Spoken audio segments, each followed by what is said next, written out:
Hey pessoas, beleza? Aqui quem fala é o Joe. E eu sou o Gabriel. E hoje voltamos a falar dos quadrinhos, mas dessa vez sem ir pra gringa. É do Brasil, é do quadrinho nacional. Então pegue o seu café, puxe um gibi que o Nerdeteria está começando.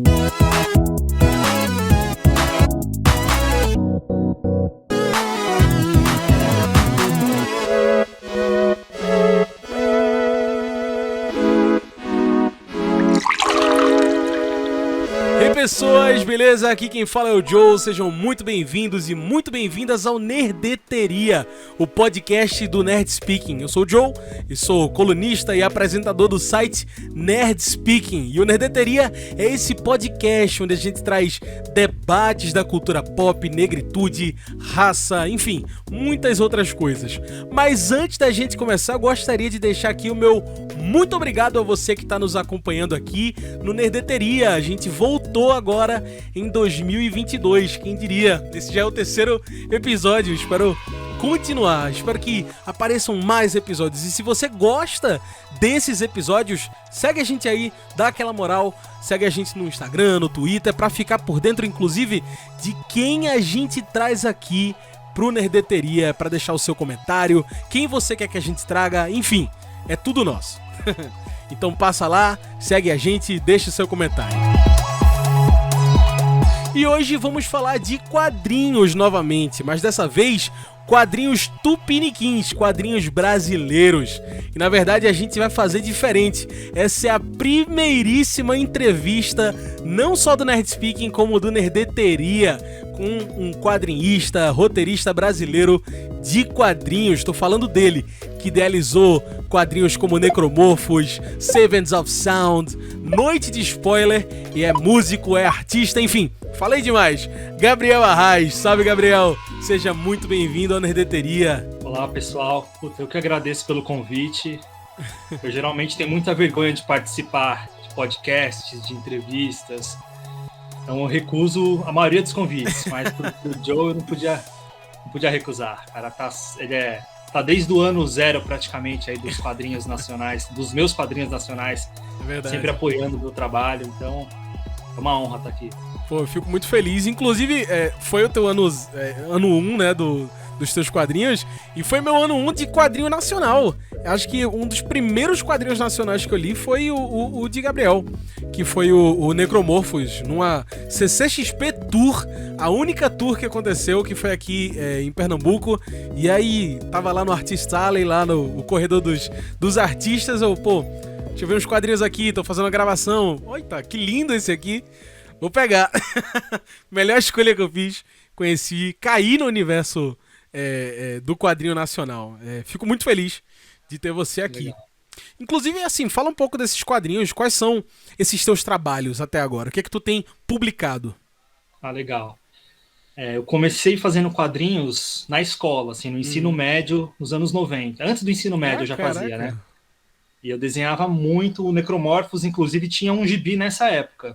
Ah, então peraí, o Necromorphos, ele não é recente, como parece ser. Não, o Necromorphos ele era totalmente baseado nos gibis da época, como Spawn, os gibis da Image. Sim. Assim. E, inclusive, o Necromorphos ele era um vilão da história, ele não era o herói. Caraca. Herói, entre aspas, né? Eu até tenho, depois eu posso até mostrar os desenhos originais, assim, da época que ele era. Assim. Quero ver. Eu acho que tá fácil de pegar, que eu vi eles esses dias. Uhum. E aí eu deixei guardado na gaveta durante muito tempo, fui fazer outras coisas, e você acha que eu comecei os independentes com Necromorphos, mas eu fiz uma tirinha antes, chamava Turma do Ângelo. Teve o número 1 publicado e saiu, acho que em 4 coletâneas da editora Virgo. Que massa, velho, eu não sabia. A Turma do Ângelo é o verdadeiro o Joãozinho brasileiro, né? Uhum. E era só tirinhas dele na escola, com os amigos, ele era o menininho sem noção das piadas. Uhum. E assim, na época da faculdade fez um relativo sucesso, assim, porque era uma tirinha bem fininha, assim, vendia R$1. E foi uma experiência boa, assim, para fazer o Necromorphos, porque eu lembro que eu imprimi, sei lá, quase 10 mil tirinhas dessa. Eu devo ter, na casa da minha mãe, deve ter umas 6 mil ainda. Foi mais a experiência mesmo, né? Querer lançar e fazer. E eu fui para um evento no Rio de Janeiro, acho que em 2020, final de 2019 foi. E eu comecei a dar de graça, porque tinha muito. E aí eu recebi um e-mail, no e-mail que eu nem utilizava mais, assim, que eu abri só para dar uma olhada alguma vez por ano. E tinha uma mensagem de um professor que pegou e tinha uma tirinha, assim, aloprando o professor. Ele ficou muito bravo, assim, isso não é... Velho, aí eu nem respondi, porque a tirinha era de 2007. Ah, já foi. Não tem nem o que falar, assim, eu nem... Assinava como Gabs Arraes, não era nem Gabriel Arraes, era o Gabes, né? Como chamavam na faculdade. Sim. Então, Que é até o arroba até hoje, né? De redes sociais. O arroba é esse ainda. E comecei com Turma do Ângelo. Aí em 2014 eu lancei. Dessa vez eu separei os quadrinhos. Eu participo dos podcasts, entrevistas e não separo os quadrinhos. Comecei com o Necromorphos. Olha, essa inclusive já é a nova versão do Necromorphos, né? Nova. A antiga versão, a primeira versão, quem desenhou foi o Magenta King. Sim, sim. Quem não conhece o Magenta, ele deu. Acho que ele dá aula na Quanta ainda. É um tremendo desenhista. Como o Abel assumiu da 2 em diante, e a gente lançou nos Estados Unidos, eu vou chegar nessa parte ainda, a gente resolveu refazer a número 1, porque a número 1... Pra continuar, né? Ter continuidade. Para os caras pegarem lá e continuarem com o mesmo traço, assim, não ter uma mudança drástica já no segundo número. Sim, sim. E como o número só um momento, vale ressaltar.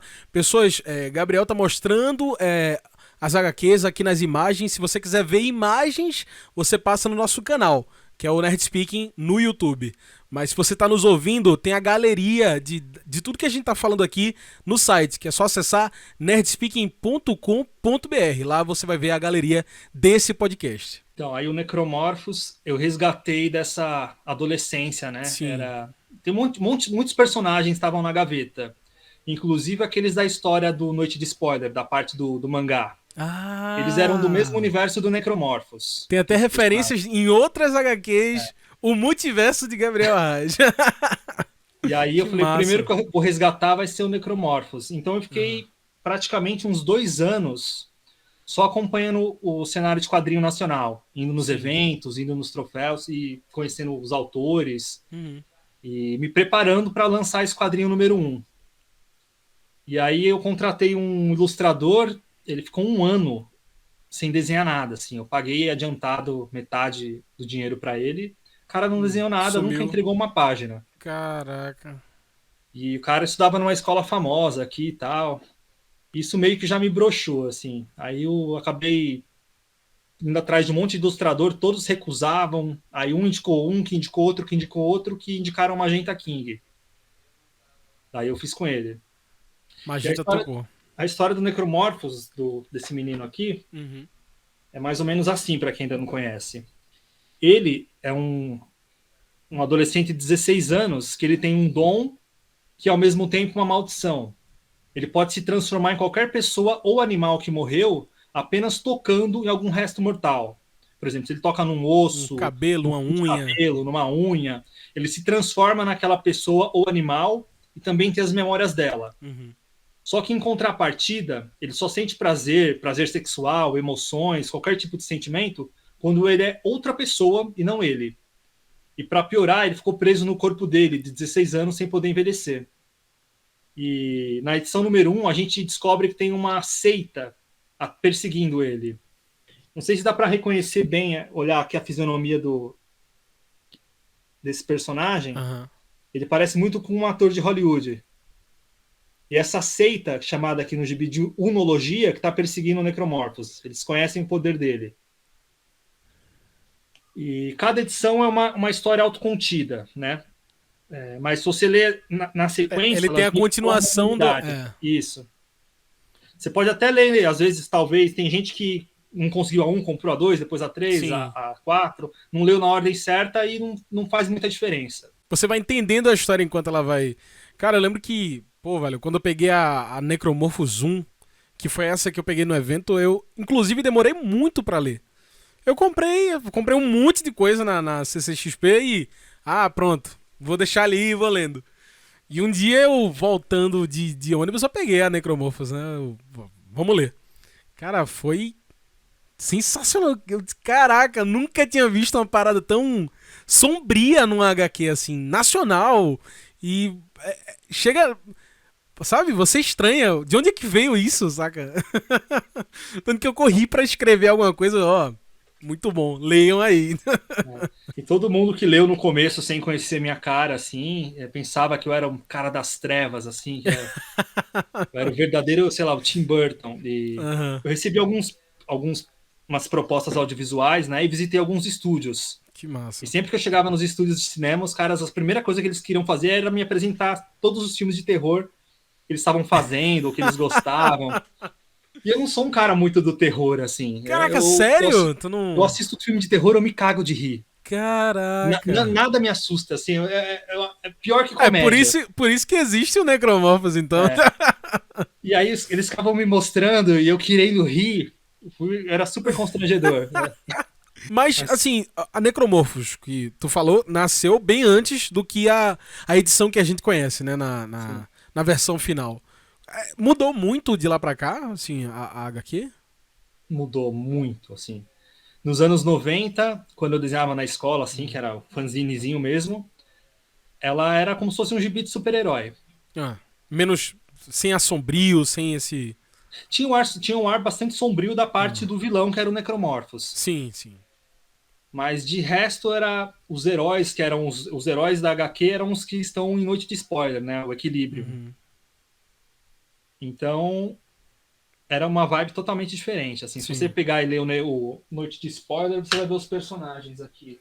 Noite de spoiler aqui, pra quem não sabe, é uma das mais recentes que o Gabriel lançou. Olha aí, pra quem estiver nas imagens. E aí, durante todos esses anos, assim, eu fui escrevendo a história na minha Uhum. cabeça.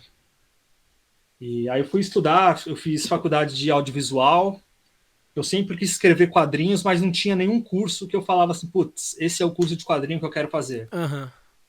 E tem uma coisa que me pega muito também, é assim, por exemplo, você vai estudar roteiro com tal pessoa. Sim. Você conhece no quadrinho nacional alguém que estudou roteiro com tal pessoa que é maior que aquela pessoa? É, não. É uma coisa muito estranha, assim, que eu fiquei É verdade. analisando durante muito tempo. Falei, pô, se eu, sei lá, se eu estudo roteiro com um X, vou lá fazer oficina, estudar na escola do cara, eu sempre vou ser meio que o pupilo do cara. É. Isso é verdade. Isso no quadrinho nacional rola muito. Então, você vê até hoje os projetos das pessoas que deram aula, é sempre assim. O cara é o editor, ele está editando os quadrinhos de quem fez aula com ele, e parece que a pessoa não ganha uma identidade própria, assim. Você Ela sempre vai continua na vincular a sombra, né? pessoa. Pois é. É. E aí eu É decidi que não ia verdade. fazer curso de quadrinho nenhum, ia fazer a faculdade de audiovisual para aprender bem roteiro, e Ah, depois eu ia estudando roteiro nas escolas de roteiro de cinema mesmo, que é onde eu estudei a Academia Internacional de Cinema, uhum. a Roteiraria, o Instituto de Cinema de São Paulo. E aí eu tentei fazer um Que percurso massa. diferente. E assim, pra mim, o quadrinho nacional hoje, eu que cheguei bem depois e, enfim, eu conheci, como eu falei, conheci o quadrinho nacional muito pela tua obra, assim. Pra mim isso é assim, mas pra você, quem foi tua influência? Existiu algum quadrinista brasileiro que tu disse, não, isso aqui me inspira, isso aqui me trouxe? Não precisa ser, inclusive, nem só nacional, tá? Quem Sim. fez você ser o quadrinista que você se tornou hoje? Ah, legal. Dos nacionais, eu comecei a frequentar o Troféu HQ Mix e eu sempre Aham. via o Daniel Esteves e eu sempre curti muito o Nankin Digital. E ele foi uma das Sim. inspirações para eu falar assim, não, eu não preciso desenhar meus quadrinhos, porque eu estava naquela pira de, não, eu preciso desenhar, eu preciso escrever. Fazer tudo, E aí né? eu vi que tinha um roteirista nacional só escrevendo. Então eu falei, putz, Aham. é o que eu vou fazer. Assim, eu consigo. Eu demoro muito para desenhar. Uhum. Então, se eu contratar alguns ilustradores, eu acho que eu consigo lançar mais coisas. E Daniel Esteves, para mim, foi uma grande inspiração. Eu acompanhava o Nankin Digital e, antes disso, meu quadrinho preferido era Estranhos no Paraíso. Hum, Quando eu vi um quadrinho nacional, que era o Nankin Descartável, naquela pegada, assim, me animou muito. Assim. Eu até que comecei a fazer massa. uma história tal, mas nunca consegui terminar naquela mesma vibe, assim. E o Daniel me inspirou muito, o Danilo Beirute também, com o Necronauta. Nossa, E Necronauta sensacional, é, velho. Inclusive, quando eu conheci o Necromouse, será que tem alguma ligação? É. Depois eu descobri que tinha uns personagens em Dead Space que eram os Necromorphs. Sim. E, putz, ainda bem que eu tenho, assim, não sei se tem tirar aquela prova de carbono 14 dos papéis para provar que eu... Os amigos de escola também, né, que liam na época, né? Vocês lembram, né? Tem as provas. Eu fiquei todos esses anos pensando, nossa, é um nome muito óbvio, como que ninguém nunca fez, né? Sim. Mas o Necromorphs e foi uma inspiração também por causa do nome parecido e tal. Uhum. E o Rafael Fernandes também, quando eu comprei o Ditadura no Ar, que eu conheci o trabalho do Abel. Sim. Então, assim, eu sou muito grato ao Rafael Fernandes por ter feito o Ditadura no Ar, que eu lembro que eu peguei, assim, um gibi, e o traço do Abel é totalmente diferente do que é hoje, né? Uhum. Ele, na época, apareceu um Mike Mignola, e eu amo Mignola, assim, eu peguei e falei, nossa, isso é muito bom, tal. E aí, falei, putz, eu não entrei em contato porque eu achei, putz, esses caras já são... Já tá estourado, já. Eles não vão nem querer... O cara não vai nem querer desenhar meu quadrinho e tal, não vou nem Uhum. entrar em contato, assim. Eu achei que os caras estavam, assim, num patamar muito mais alto que o meu, assim. Na verdade, não tava em patamar nenhum. Tinha feito Turma do Ângelo ali, participado de umas coletâneazinhas, assim, mas a editora por onde eu lancei é uma editora pequena. Uhum. Essa editora Virgo. Não sei nem se eles estão lançando alguma coisa hoje. E ela é de um professor que me deu aula em 2 faculdades, né? O do Mário Mastrotti, que é um cartunista aqui do ABC, assim, o cara ilustra desde os anos 70. Trabalhou em vários jornais. Um guerreiro dos quadrinhos. Sim.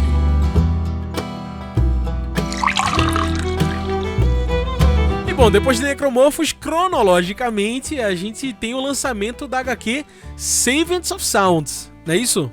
A gente chega na... Qual foi o ano, tu lembra? 2018, 19? Foi 19. 19, né? Foi 19. Que é outra HQ, assim, que aí a gente pula pra outra parte de Gabriel Arraes, que é uma parte mais musical, que é uma parte mais voltada pra música, que inclusive, como você falou, já tem banda. Tem uma letra de uma música que tá dentro da Savants of Sound, né? A Dream of a Million Cats. E a gente chega na HQ musical do Gabriel Arraes. Como é que surge Savants of Sounds? Eu tive a ideia quando eu tava escrevendo a Necromorphos número 2, foi lá pra 2015. E eu falei, putz, preciso começar uma série nova, expandir esse universo. E eu lembro que eu tava lendo O Monstro do Pântano. Um clássico. Do Alan Moore. E eu gostei muito do conceito que o Monstro do Pântano, ele é a representação da terra do verde, né, da natureza. Sim. É ali a personificação da natureza. E eu fiquei pensando, putz, o Neil Gaiman fez a personificação dos sonhos, o Alan Moore fez da natureza, preciso fazer alguma. E na mesma hora, assim, eu tava pensando que, putz, eu preciso tirar umas músicas pro show, fazer alguma coisa de música na guitarra que estudar quando eu chegasse em casa, né? Isso eu lendo no trem, né? Voltando para casa. E aí veio na hora, a história inteira veio assim, putz, se eu fizesse o som da guitarra, personificação do som da guitarra, mas como isso pode acontecer? Aí na hora o conceito veio numa lapada só. E eu lembro que na noite anterior também acho que contribuiu. Eu tinha assistido Divertidamente. Casou tudo. Caraca, aí, um momento perfeito. Assim, eu acho que a ideia não foi nem eu que tive, a ideia estava no ar. O primeiro que sintonizasse melhor pegava. Então o meu medo era esse. Eu fiquei, sei lá, uns 3, 4 Será anos. Será que existe? Será que vai existir antes de eu... Não, pensando assim, se eu não lançar agora, alguém vai lançar. Uhum. E o Abel, a agenda dele super corrida, nunca dava para ele desenhar. E ele até tinha feito umas páginas, a gente tentou o PROAC, não passamos, a nota foi horrível. A nota de Petros também no PROAC foi horrível.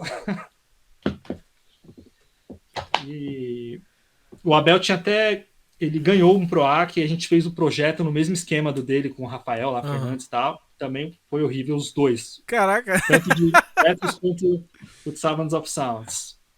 Que corrida! É porque o PROAC, assim, tem que ter São Paulo no meio. Se você fizer um quadrinho, se fosse Sons de São Paulo, putz, aí, então entra. Se fosse, em vez de Petros, fosse, sei lá, o nome da cidade onde tá o porquinho, Americana, sei lá. Bem-vindo. É, não tô brincando, pro Ark. Quero ganhar, inclusive, um dia. A nota foi horrível, e aí eu meio que. A gente demorou, esse projeto ainda ficou parado mais um ano, assim, um ano e pouco. E também porque fazer quadrinho é caro. Tipo, Sim. pagar o Abel desenha para Image, para DC hoje em dia. Para fazer um quadrinho colorido e imprimir colorido nessa qualidade, tipo um triplex 250, brilho 115, tem um acabamento especial, assim. Sim, Nem sim. quadrinho americano tem esse acabamento. Aí, Sevens Se a of gente Sound. contar que isso aqui é Cara, como se fosse uma série mensal, né?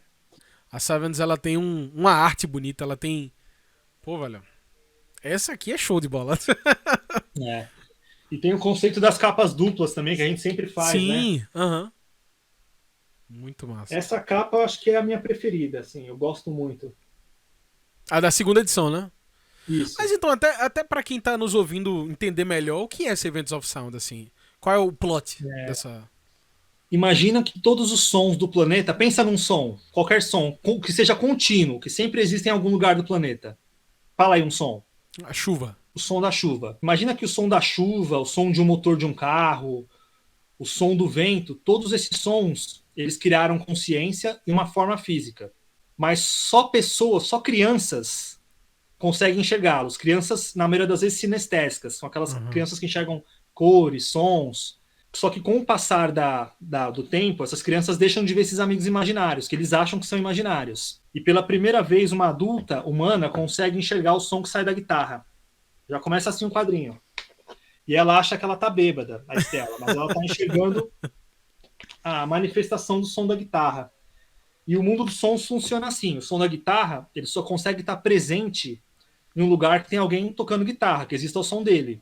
Ele consegue ir até onde o som da guitarra alcance. Porque não é necessariamente contínuo, né? Por isso tem que ser contínuo. Se o som deixar de existir, ele morreu. Consciência também. Também. Então, por exemplo, se todo mundo parar de tocar guitarra no planeta ao mesmo tempo, Tchau. tipo, ele desaparece. Acabou Sevens of Sound. Se ele voltar, ele vai voltar sem memória nenhuma. Funciona meio que assim. Então, existem sons que já deixaram de existir. Eu estou trabalhando agora na continuação, na segunda minissérie, que foca no som da máquina de escrever e no som da Maria Fumaça. E a história se passa em 1900. Ah, caraca. E aí o som da máquina de escrever, ele acompanha vários escritores famosos daquela época. Que massa. E aí a história começa nos dias de hoje. Que é até uma história real, que a última fábrica de máquinas de escrever foi fechada na Índia em 2011. Então, o som da máquina de escrever já vai estar senil, já vai estar meio que gagá. E só que o cara que criou a fábrica, ele era uma criança sinestésica. E ele conseguia enxergar o som da máquina de escrever. Então, ele criou uma máquina de escrever que ficava até hoje batendo uma tecla, só assim, para manter o som da máquina viva. Que massa, velho. E aí isso, os bisnetos dele que estavam dando continuidade, mas quando fecha uma fábrica, acabou o som. E aí a gente vai contar a história dele até chegar essa data, assim, que aconteceu. E o da Maria Fumaça... Lembra que a gente tinha falado de não ter medo de matar personagens? Já fica a dica aí pra... então, já começa mostrando que o cara, o som tá morto. Que é uma coisa também meio do New Game, meio dos deuses americanos, assim. É um conceito que na época, assim, veio também. Era Sandman, Deuses Americanos, O Monstro do Pântano, Divertidamente. E aí, voltando para a história, né? Ele conhece essa menina que consegue enxergá-lo. Só que o som da guitarra, ele acompanhou os maiores guitarristas, assim, das últimas décadas. O Boda, ele é chamado de Boda na história. E o Boda era o amigo imaginário do Kurt Cobain. Então, na história, meio que ele era o amigo imaginário do Kurt Cobain, só que Kurt Cobain não sabia que ele era a manifestação do som da guitarra. Cara, isso eu achei genial, velho. Isso é só um easter egg, assim, eu não cito diretamente isso, mas quem conhece de Nirvana, de música, sabe que... O Boda existiu, né? Quando ele se suicidou, ele deixou a carta de suicídio para esse amigo imaginário, por Boda. Então ele é um personagem meio que traumatizado, assim, ele não interage com uma criança praticamente desde que Kurt Cobain morreu. E ele só fica vagando por aí com guitarristas que estão tocando solo, assim, para não ter que lidar com os outros instrumentos, que são os amigos dele. Sim. Baixo, a bateria, que são também outras personificações de sons. Daí a gente tem a personificação dos sons ancestrais, né, os primordiais. A chuva, o vento, Que a é água. no caso aqui a gente começa com a água, a número Aham. 1, depois a gente apresenta o número 2, o som do fogo. É Cara, uma minissérie, por genial, enquanto, velho. em 4 edições, né? A gente está fazendo a 3 e a 4 para lançar esse ano já na sequência. Vai ser as duas Uhum. juntas, porque como a gente ficou esse último ano sem lançar nenhuma, a gente vai aproveitar para lançar as duas para já terminar. Ah, por Saúde. favor. Porque Cara, assim, eu estou muito empolgado com a outra. não, velho, Savings of Sound também é outra que chama muita atenção. Eu gosto muito de música. Eu sou o louco das playlists. Milhões de playlists e. Inclusive, o meu curso, né? Rádio, TV, internet, enfim, muito disso também da rádio, de ouvir. E, cara, quando eu li Savings, e aí já conhecendo, né, a HQ de Gabriel, né? Como é que deve ser esse universo, né? E, cara, pegar música e colocar no HQ, eu não pensava que era possível. Porque é uma E leitura, né? É uma coisa de você ler e de repente você tá lendo música. Cara, genial. Muito massa. quando a gente terminar as 4 edições, eu vou criar uma música no Spotify que vai ser minutada com HQ. Então você vai vendo, Caraca, massa. aí o som, tipo, vai aqui o som ambiente do cara tocando, do primeiro aqui desse músico de jazz, Aham. a gente vai estar tocando Vocês um vão jazz. começar nele. É. Ah. E aí, conforme vai mudando, tal, aqui é uma cena que ele mostra que ele pode estar em qualquer lugar do planeta que tem alguém tocando guitarra. Então, essa página, enquanto Essa você lê essa linda. página, a gente vai tocar todos esses estilos das pessoas aqui, ó. Desde de um grunge até um Que punk massa. aqui, ó. Aham. A gente vai musicando o quadrinho inteiro. Aqui tem uma participação do Metallica logo no comecinho. Esse aqui é um conceito legal do quadrinho. É assim, A a, gente, amálgama, né? a egrégora musical. Aham. Os sons, assim, a egrégora musical, ela é uma manifestação consciente, assim, na verdade é inconsciente, né? Todo mundo, por exemplo, a gente está num show, todo mundo que está curtindo aquela música cria uma egrégora musical em cima. É Aham. a manifestação consciente do que todo mundo está curtindo. E a egrégora musical é a única coisa que consegue matar um som, além do som deixar de ser De reproduzido. existir. E há muito tempo atrás, uma egrégora dessa matou a teclado. Caraca. E na edição 3 a gente vai contar um pouco dessa história, como a egrégora pegou ela. Pô, caraca, um universo dentro do universo. Pô, isso é É. genial. E o legal do número 2, quem pôde ver, a gente fez o Necromorphos, ele tem um psiquiatra que ajuda ele a lidar com todas as personalidades dentro dele, né? E no Savants of Sounds 2 ele faz uma participação também, o Dr. Sim, Phil. sim. Continua o multiverso. Multiverso. Back to be happy again.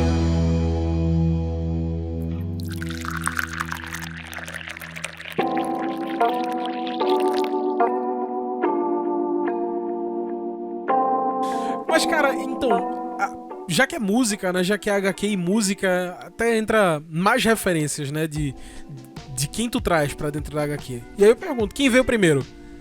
A HQ ou a música? Nesse caso aqui veio o HQ, porque eu tava pensando em fazer o quadrinho, assim, Sim. e eu É queria, aquele momento, né? era o momento do quadrinho e deu sorte de ser a manifestação da música, mas eles podiam ser a manifestação de cheiros, por exemplo. Sim, aham. Eles podiam ser a manifestação aí- consciente de qualquer outra coisa. Em outro momento intocável. talvez não fosse, né? É. Aham. E nesse caso deu sorte e Mas também você é próximo da música, né? Você tem a sua sim. banda. Eu tenho banda, meu pai era músico, mas assim, eu sempre aprendi música de forma autodidata, assim. Aham. Você faz uma nota, eu não. Dificilmente vou saber que nota é aquela, assim, mas eu consigo tocar praticamente qualquer coisa de ouvido. Aham. Eu tenho, assim, eu deveria ter estudado, assim, é uma coisa que eu fico pensando até hoje, assim, eu falei pra minha esposa esses dias, pensei, eu acho que eu vou começar a fazer aula de guitarra. Muito bom. Sendo eu guitarrista, né? vou começar, é verdade, vou começar a fazer aula de guitarra. Aprender da Porque forma certa, né? às vezes um amigo faz uma pentatônica, não sei, Aí, a gente me faz quebrou. assim, não sei se aprendi de modo empírico o que aconteceu, Sim. faço, mas eu não sei se é. Então dá pra ver que a música e a HQ andam juntos, né? A tua banda e isso que tu quer fazer.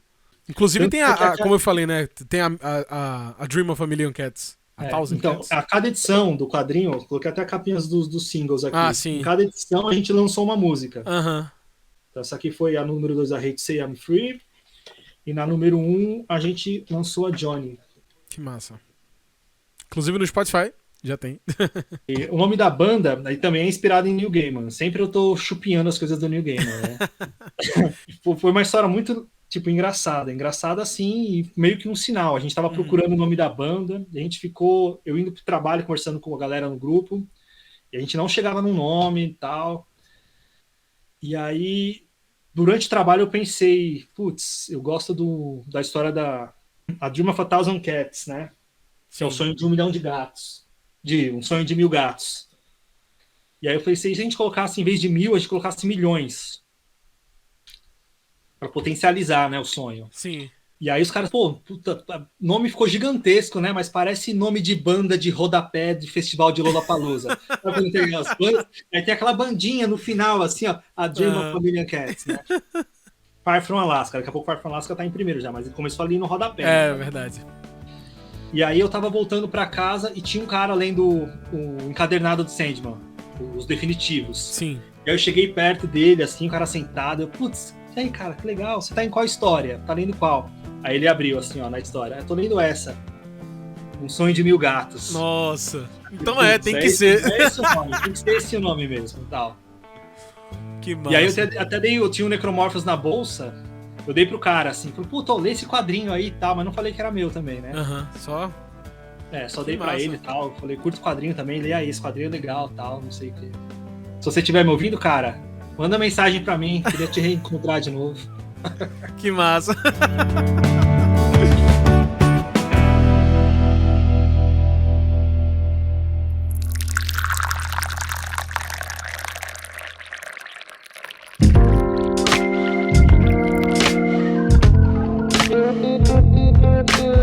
E cronologicamente, depois de Savings of Sound, veio a HQ que a gente já veio aqui falando algumas vezes, veio Petrus, né? O que você pode falar de Petrus para as pessoas? Petrus, Como nasceu?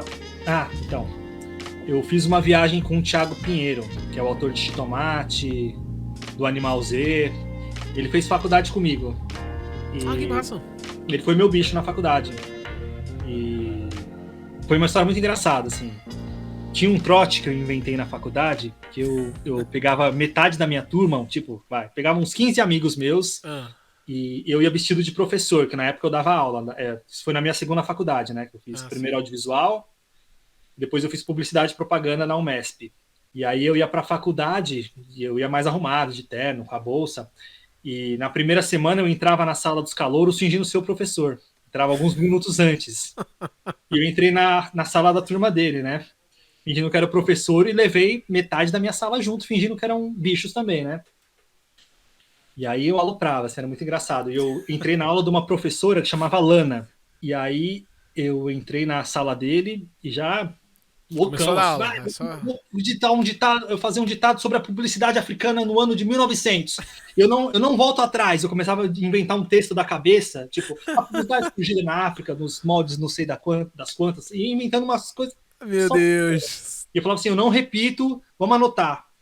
E ele me mostrou o caderno. O pessoal entrando já fica, meu Deus. O caderno depois, ele anotou tudo que eu falei no caderno, assim, um garrancho horrível. Ele tava morrendo de medo. Eu falei, que professor louco é esse?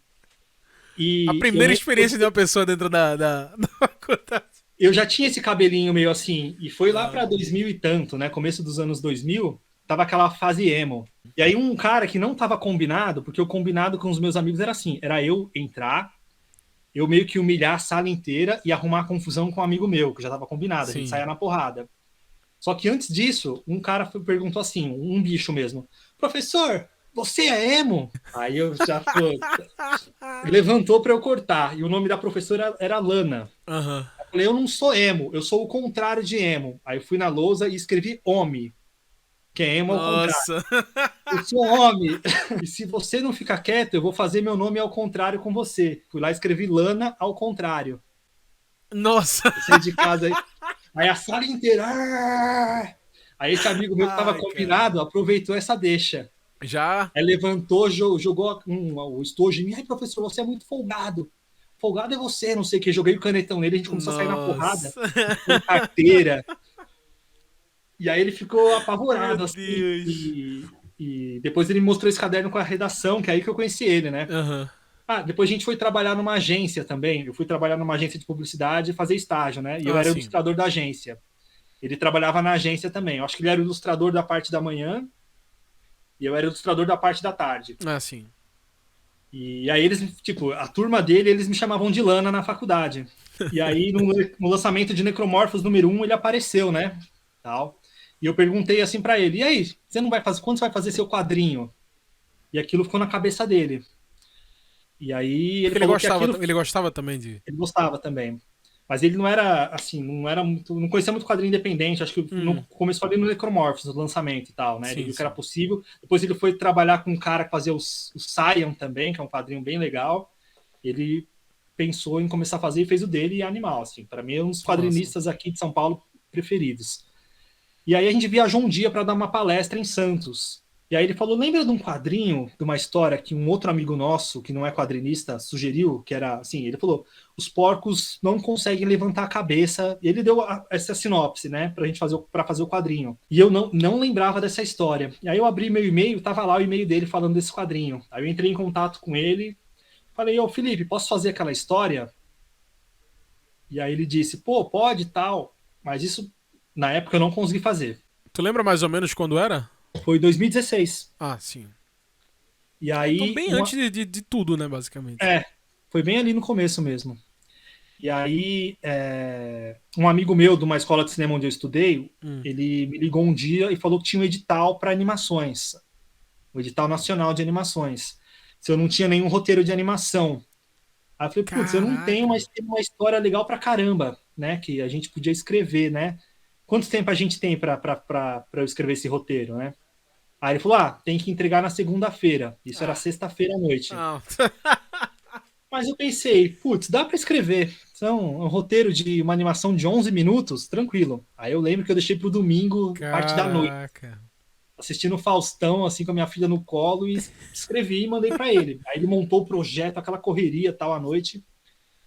E aí conversamos depois, ele falou: putz, não rolou. Aí eu fiquei, putz, bodeado, assim, vida que segue, né? Aí passou um tempo depois, eu encontrei ele pessoalmente, e ele falou: puta, na verdade a gente ficou em primeiro lugar. Oxê. Só que uma produtora, por ser de fora do eixo Rio-São Paulo, ganhou. Eles tinha cota, então eles ganharam. Acho que era 120 mil para fazer a animação. Nossa. E eles ficaram, mas é justo, né? Aí eu falei: caramba, meu. Pô, mas então, cabia tanto, né? Uma animação de. Foram inscritos. Agora, esses dias que eu vi o tanto, foram mais de 600 inscrições, 600 animações. E o Petros ficou em primeiro, né? Eu nunca tinha pensado, mas Petros casa pra caramba com a animação. Eu fui em dezembro, nos últimos dias, aquela semana de recesso, né? Eu fui um monte de produtora de animação aqui em São Paulo. Eu peguei uma semana só para visitar produtoras, para deixar o Petros para tentar fazer alguma coisa. Aí eu fui pessoalmente. Eu fui em uma que é a minha preferida e estava fechada, que é o Estúdio Zombie. Uma produtora, eles têm aqui uma sede em São Paulo, mas eles têm no Reino Unido, tem em diversos lugares do mundo. É uma produtora mega premiada. E agora eu vou mandar um e-mail para eles explicando o projeto e tal. Daria muito uma animação da Pixar, um curta desses da Pixar de 8 minutos. Pois assim. Exato. Eu nunca nem tinha pensado nisso, né? Mas realmente, pelo traço, pela história, por ser uma história fechada. E aí foi engraçado que numa das produtoras, eles já pegaram o quadrinho: nossa, que legal, vamos conversar, a gente já faz... pensando já em destrinchar, a gente pode fazer animação, mas pode fazer um desenho dele animado também. Aí então, tem que ser só animação. Leiam aí, galera. Quando vocês lerem, aí eu expliquei assim, e a cara das pessoas foi assim... Cara, mas é isso, é porque Petros, ela eu acho que até na época falei contigo, né, sobre isso, sobre... como Petros era difícil, né? E até pra você vender a ideia de Petros sem dar spoiler da história, mas além disso, pra você fazer que se entenda que a ideia é chocar, é muito difícil. Ela é muito contra a correnteza. pelo traço ser infantil, por ser uma história...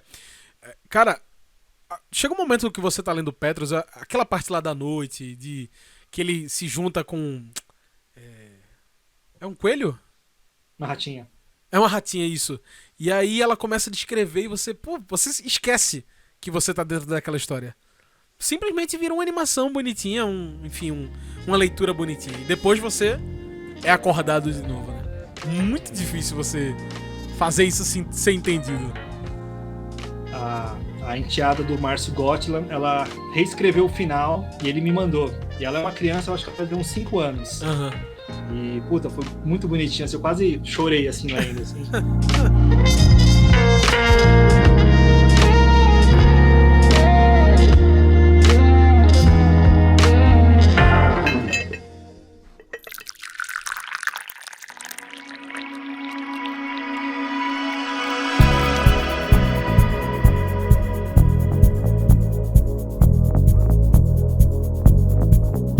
Durante a pandemia, a longa pandemia da Covid-19, né, que nos trouxe até aqui, ainda estamos nos arrastando. Algumas coisas melhoraram, pelo menos tem vacina, né? E o trabalho também parou pra muita gente. Inclusive isso que a gente faz aqui, isso que a gente tá discutindo, que é cultura pop, né? A gente passou por um tempo sem eventos, sem encontros. E aí, no meio disso tudo, desse fim de mundo, nasceu Noite de Spoiler. Que é a HQ que traz as referências da cultura pop, trazem referências da nossa vivência de cultura pop, né? De quem gosta de ir pra evento, quem gosta de ir pra Artists Alley, enfim, pra toda aquela experiência, né? Como é que surgiu... Aliás, antes de como surgiu, né? Conta um pouco a sinopse de Noite de Spoiler e como surgiu essa ideia. Legal. A sinopse foi meio difícil de fazer porque ela é muito simples, né? É bem diferente dos outros quadrinhos. E acho que quanto mais simples, mais difícil fica, porque você não instiga muito o leitor, tem que instigar. E a sinopse, assim, o Leandro, ele é um adolescente da periferia de São Paulo, que ele vai para a primeira Comic Con dele. Porém, um grupo de pessoas que está indo para a Comic Con, está indo protestar, porque o artista preferido delas não foi convidado. Então, elas meio que vão atrapalhar essa experiência do Leandro. Em meio a isso, o Leandro conhece outras duas pessoas que vão ser os personagens ali, o trio principal da história. Então é isso. Um adolescente da periferia de São Paulo que vai para a sua primeira Comic Con. Só que ele não contava que um grupo de manifestantes fosse atrapalhar a sua diversão e a de seus novos amigos, que é o Gedilson e a Mara. E o Gedilson, para mim, é o personagem melhor da série, né? O Gedilson é um menininho de 5 anos e os pais dele são muito fãs de Star Wars. Gedilson, né, galera? É o Gedilson. E aí o Leandro... Vou pegar o quadrinho aqui que eu vou relembrando. Cara, mas assim, enquanto tu pega... Eu acho que o interessante, tu falou que é bem difícil, né? Você... Pô, como é que eu faço para as pessoas gostarem desse plot, né? Mas o contexto de Noite de Spoiler, para mim, conta muito, né? Sim. Que no meio de uma pandemia, eu lembro que, assim, todos os eventos foram cancelados, tudo que, assim, tava todo mundo se programando pra viver, né? Pra ir pros eventos, pra ter mais coisa, a Comic Con em São Paulo, os eventos voltam, enfim, tudo certo, né? O mundo sem pandemia, como deveria ser. E, de repente, a gente não tem mais nada, a gente não tem encontros, não tem eventos, e isso que é a nerdice, isso que é a cultura pop, né? Você trocar ideia, você conversar com pessoas. De repente, você que viveu a vida toda com isso, não tem mais, por causa da pandemia. E aí, surge essa luz, que é a Noite de Spoiler, cara. Foi uma das melhores coisas da pandemia pra mim. Quando a saga aqui, quando tu mandou ela... 2020, né, ela? 2021. 2020. Ela foi 2020 a campanha dela, mas ela só foi entregue no começo de 2021. Cara, quando eu peguei, pô, velho, que saudade disso aqui, né? Que saudade desse momento de você congregar a nerdice, a galera passando com os cosplays. E você tem toda essa experiência, que inclusive essa é a proposta, né? A experiência dentro de um HQ. E a ideia dela surgiu, assim, quando eu cheguei na primeira Comic Con, 2014. E eu tava na fila, no primeiro ano eu não tinha mesa. O Magenta King conseguiu a mesa e ele tava lá com o Necromorphos à venda. Então eu só fiquei, tipo, desfilando pelo evento e tal, né? E eu não tinha entrada de artista ainda, então eu tive que entrar na fila normal, como todo mundo e Sim. tal. E tava insano o primeiro dia já. Esse não foi no primeiro dia, foi a fila do sábado. Aham. E eu lembro que a fila, a gente tava naqueles alambrados assim, não andava nunca. E a fila tava parada, praticamente parada. E aí a gente percebeu que tinha um menininho no chão, um menininho chorando, e os pais dele tentando levantar ele não levantava. E ele tava vestido como Anakin Skywalker. Todos os pais dele estavam como Jedi. E aí ele não levantava e tava chorando. Ele era loirinho, assim, igual Aham. o Anakin mesmo. E aí passou um cara no contrafluxo. Nem teve muita graça contando assim agora. Mas na hora foi muito engraçado. Sabe quando a risada coletiva Aham. impregna? O cara pode falar qualquer coisa. Quando tá a multidão vai riu. Aham. E aí ele passou no contrafluxo, assim, olhou pra mãe e pro pai e falou assim: agora tá explicado porque ele virou Darth Vader. Aí aquela risada se alastrou. E os pais muito Que sem graça, massa. assim, tentando levantar o menino. E aí aquela cena ficou na minha cabeça o evento inteiro, né? Caraca. E aí, assim, quando eu virei artista mesmo no ano seguinte, que eu tinha mesa, assim, a gente vai ouvindo histórias de todo mundo e tal. E eu fiquei pensando, putz, ia ser legal uma história passada aqui na Comic Con. Tinha falado até pro Marvin Rodrigues. Eu vou começar a No escrever e mundo tal. sem pandemia ainda, né? Isso Isso foi dos em 2015. eventos. 2015. Não tinha nem É. sonho, né, disso. E aí, e eu fiquei pensando, como eu poderia lançar isso, né? Tipo, para causar um impacto grande. Aham. Aí eu lembro que a Chiaro Escuro lançou o Yearbook, aquele com o Danilo Beirute. Sim, sim. Aí eu pensei, nossa, e já pensou que incrível eu escrever essa história, uma história que se passa na Comic Con, com todos os artistas, com 50 artistas da Chiara Escuro desenhando cada um uma página, Caraca. e o Omelete entra junto com a CXXP e vira o quadrinho oficial do evento, e todo mundo que compra a credencial ganha o quadrinho, Que com uma história massa. que se passa aqui dentro. Aí eu, nossa, que ideia genial, né? Aí eu entrei em contato com algumas pessoas, assim, né? E ninguém deu bola. Falaram, a gente tava com muita correria por causa da Comic Con e tal. E aí eu nem chegava a contar a história direito, a pessoa já me cortava. Aí eu Aham. pensei, putz, o único jeito de conseguir colocar esse projeto para frente é eu entrar em parceria com alguma editora que já tenha contato com os caras. Aí na época eu entrei em contato com a Guará. Uhum. E na época quem tava na Guará era o Luciano Cunha, o doutrinador, né? E aí meio que não andou assim, né? Acabou não andando a conversa. Aí depois que ele saiu, eu retomei a conversa com o Gabriel Weiner. E aí ele pirou. E ele, putz, eu sou amigo do Pierre Mantovani, né? Que é o CEO da Comic Con. Aham. Vou falar com ele.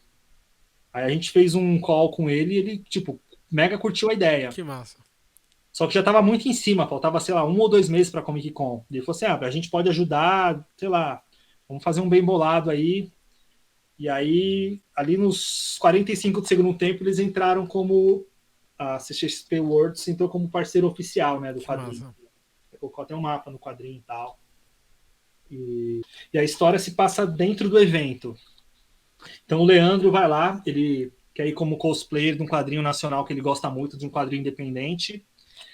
E durante o quadrinho, durante a história, você consegue ler esse quadrinho que ele lê. Então é meio que uma metalinguagem. Tem um quadrinho dentro do quadrinho. Tá muito massa isso, E é um velho. mangá que ele lê, né? Que é o Equilibrium, que era a história original do Necromorphos. O Equilibrium é assim. Caraca! Que massa! Eu vou pegar a página lá para você ver. Nossa! É assim. Caraca, Nós temos. eu já falei 2 vezes, mas o multiverso, ele é real, tá ligado? Aqui nós temos 2 personagens, né? Que é Aham. o Equilibrium na forma feminina e ele na masculina. E os poderes do personagem funcionam assim.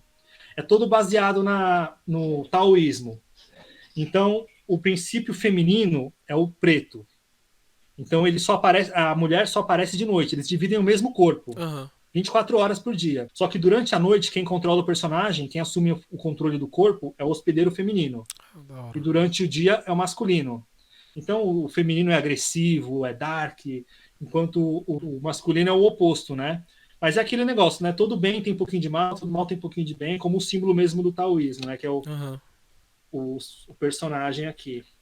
E casava com o logo da Chiara Escuro, não sei se você já percebeu.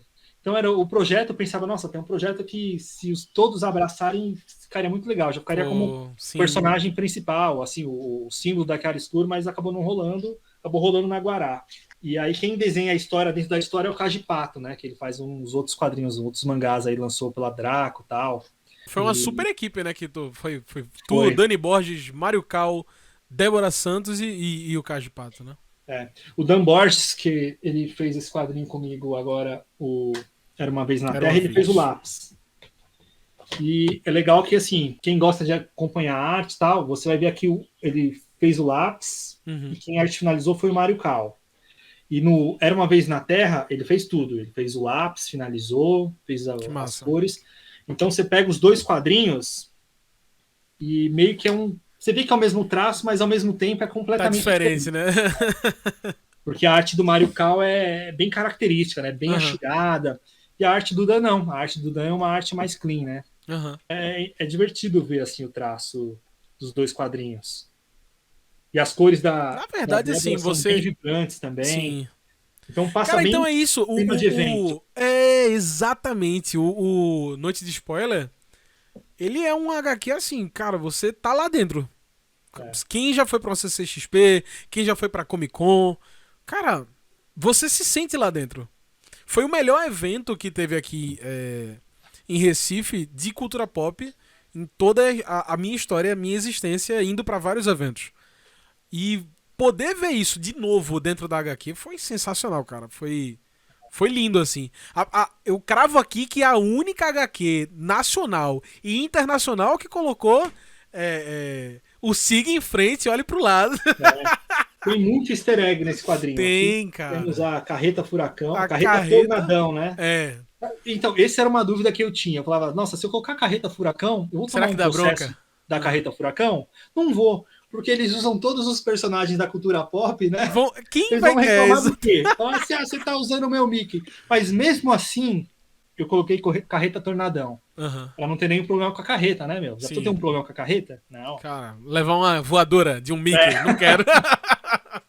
E tem essa página aqui, dizem que é antológica já, né? Que assim, é a visão geral da CCXP. Quem tiver, mais uma vez, quem vai no site, vocês vão ver a arte completa do que é a Comic Con, né? Nossa, aqui no meio tem vários easter eggs. Aqui é a equipe do quadrinho. Então tem eu, tem o Dan Borges, tem o Kaji Pato, tem a Débora.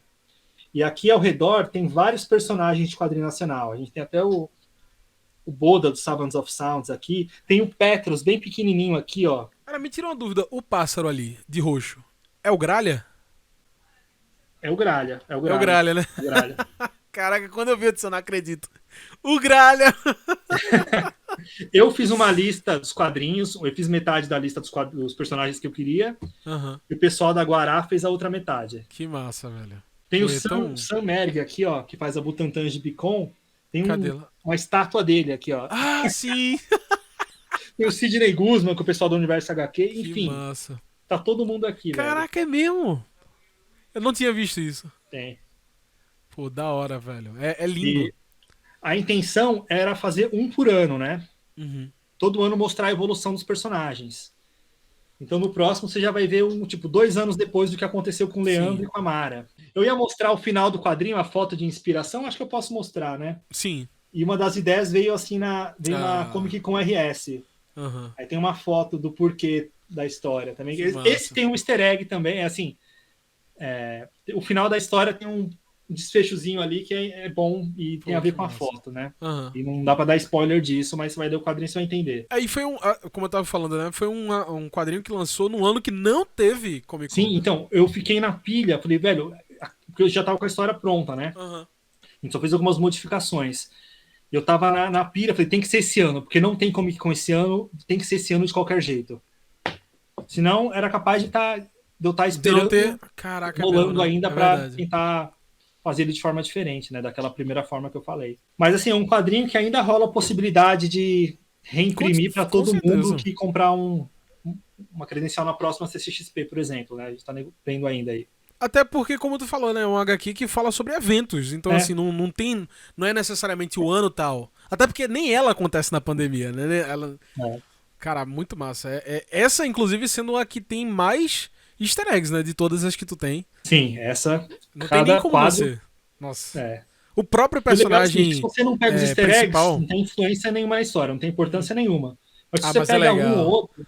E o legal é que, para facilitar, a gente fez um mapa Que massa. daquela Aham. página dupla. Então você consegue no mapa ali ver todo mundo Uhum. que você não conhece. Assim, é até legal para você conhecer novos quadrinhos nacionais. Verdade.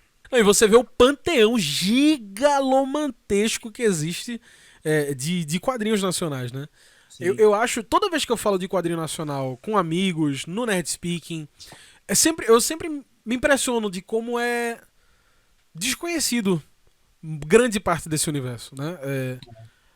As pessoas não leem muito, não pesquisam muito, não sabem que existe um mundo gigantesco para além de Turma da Mônica, para além de Ziraldo, que assim são sensacionais, são antológicos, mas que assim tem bem mais do que isso, né? Tem bem mais quadrinhos, bem mais histórias.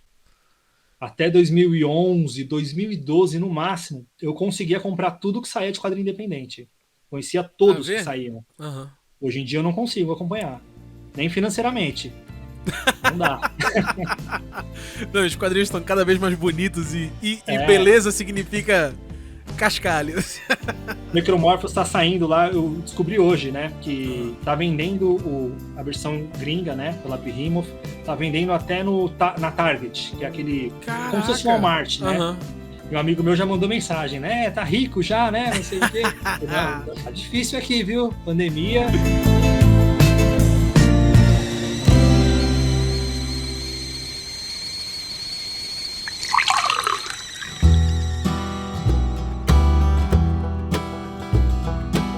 E agora, chegando em 2022, finalmente, temos mais um projeto do Gabriel Arraes e Dan Borges tomando forma, tomando força.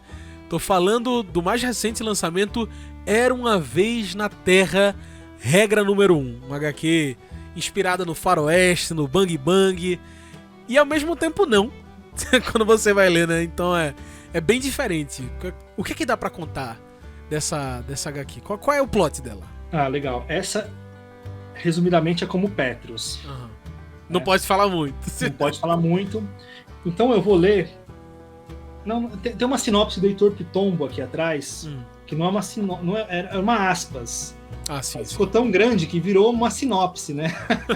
O Heitor, pra quem não conhece, ele escreve sobre quadrinho independente pra revista Mundo dos Super-Heróis. E ele é o maior jornalista de quadrinhos do Brasil, né? Ele lançou o livro agora, Quadrinhos do Brasil, que ele conta, acho que uma década de quadrinhos. No fim do ano, acho que vai lançar o número 2, e assim por diante. Ele vai contando toda a saga do quadrinho nacional nessa série de livros da editora Heróica, né? Olha aí. E ele fez uma aspas aqui pra mim. Eu gostaria de deixar aqui, já que estamos falando de aspas, que eu agora me sinto 400 vezes mais importante, porque tem uma aspa minha no HQ na Necromorphos, né?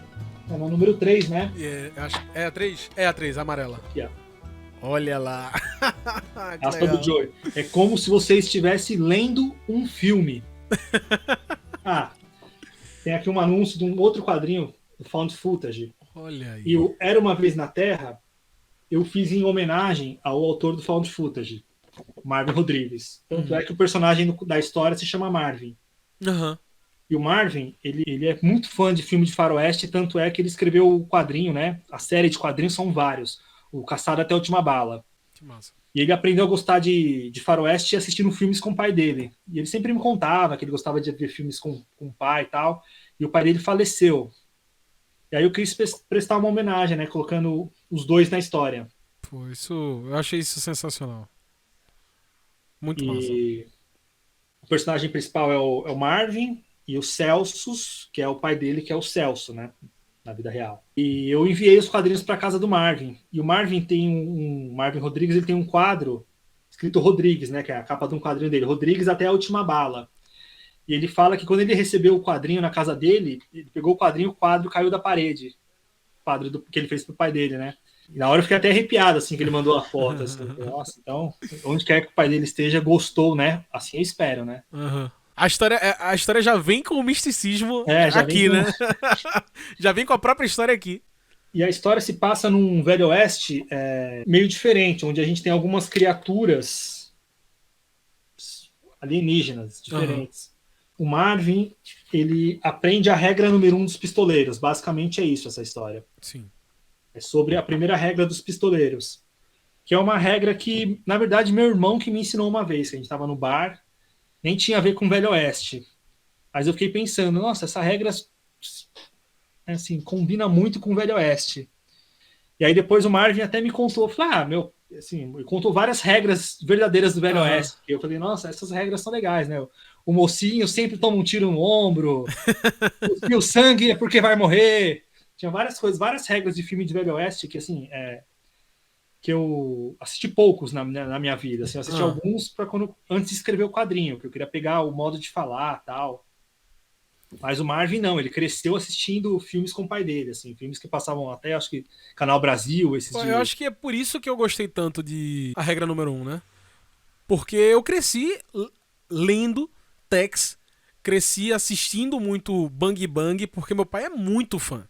Muito fã. Ele sempre assistia aí. Isso aqui é um clássico, isso aqui é. Você tem que ver, o Durango Kid, não sei o quê. Enfim, ele é apaixonado por faroeste. E aí, quando, de repente, uma história sobre faroeste. E aí eu fiquei, até quando eu terminei, eu disse, não acredito. Que maldade essa história ser tão pequena.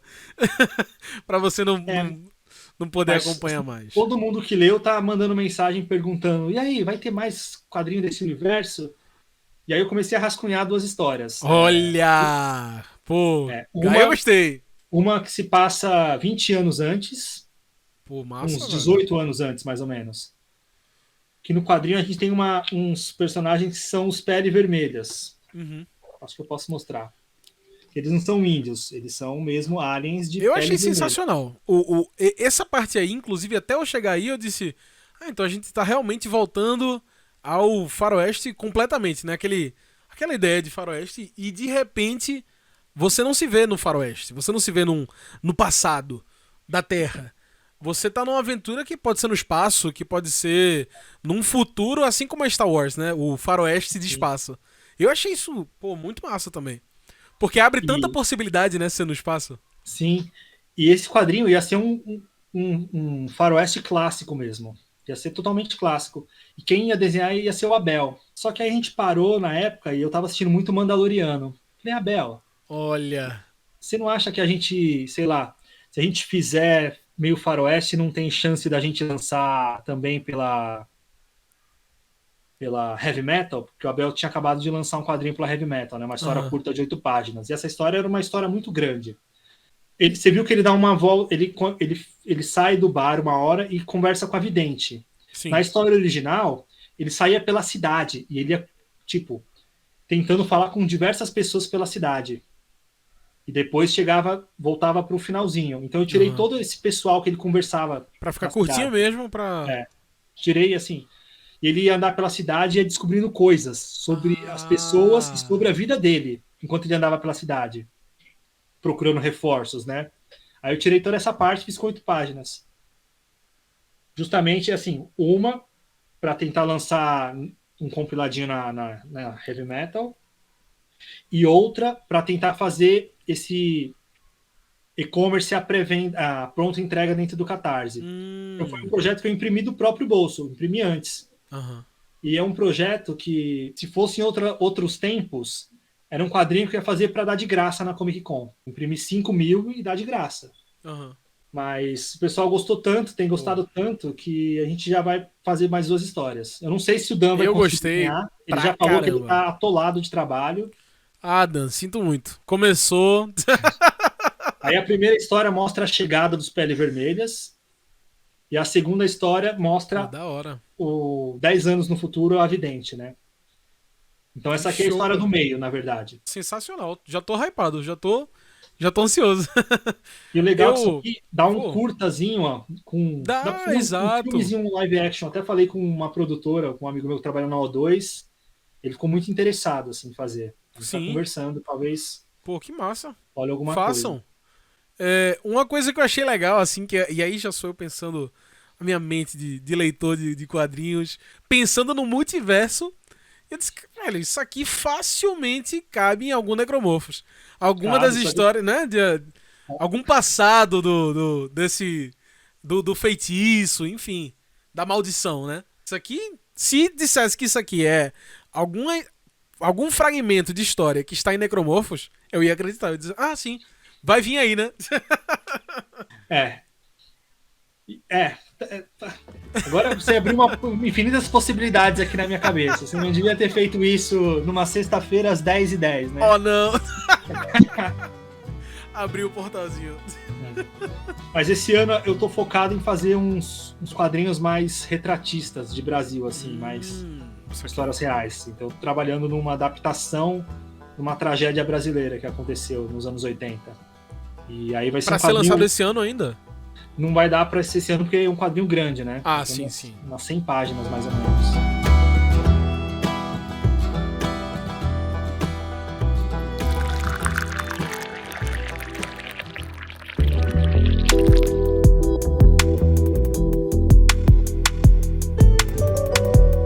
E até pelo menos a gravação da data desse podcast aqui, o projeto de Era Uma Vez na Terra ainda tá rolando lá no Catarse. Chegou aquela hora de fazer com que você que tá nos ouvindo chegue junto. Você tá curtindo esse papo? Tá curtindo o quadrinho nacional? Pô, então chega junto. Gabriel, como apoiar esse quadrinho? Como apoiar essas histórias?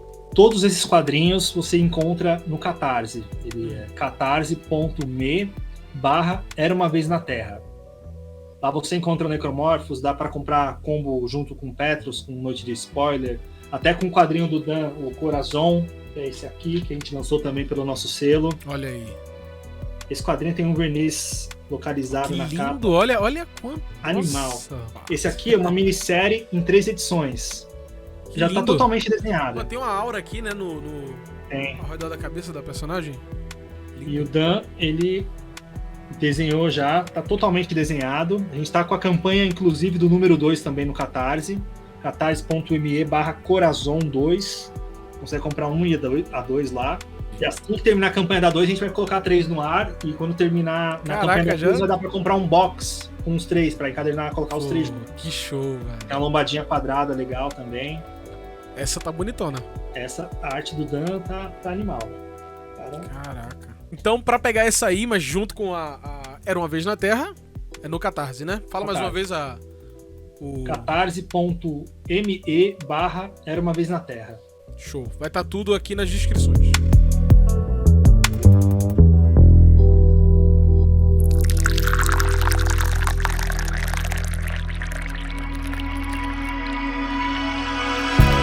Pra fechar a nossa discussão, Gabriel, por quê? Por que apoiar esse quadrinho nacional?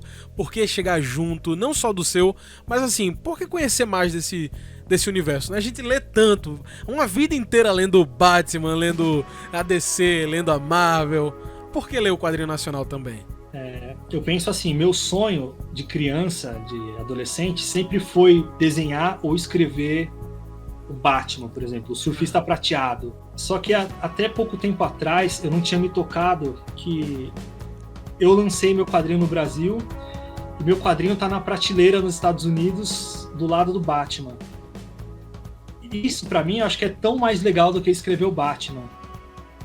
Então, eu fico analisando os voos que os quadrinhos nacionais deram nos últimos anos. Assim, eu tô conseguindo lançar um quadrinho independente. Nossa. Que está sendo distribuído pela Simon & Schuster, que é a 4ª maior editora e distribuidora do mundo.